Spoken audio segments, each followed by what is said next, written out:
มื้อนี้ผมพาพี่น้องเกษตรกรไทยสวนยางมาเบิ่งขั้นตอนการเตรียมปุ๋ยสำหรับสวนยางพารา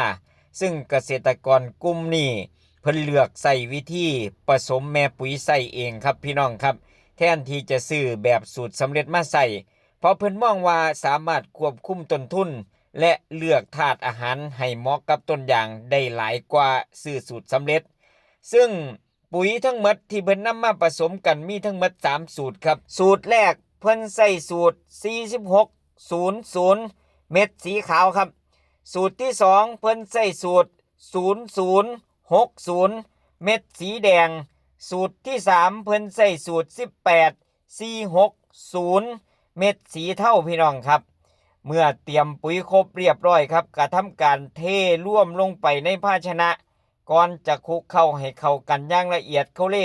ประมาณนี้ครับพี่น้องเพื่อให้ปุ๋ยทุกเม็ดกระจายโตอย่างสม่ำเสมอ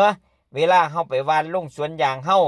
อย่างแต่ละต้นก็จะได้รับธาตุอาหารอย่างทั่วถึงหลังจากผสมเสร็จเฮาก็กรอกใส่กระสอบขึ้นไว้เพื่อที่จะเตรียมนำไปหว่านในสวนยางถือเป็นอีกหนึ่งภูมิปัญญาและประสบการณ์ของพี่น้องเกษตรกรชาวสวนยางที่เลือกปรับวิธีดูแลสวนให้เหมาะสมและต้นทุนสภาพพื้นที่ของแต่ละคนบ่คือกัน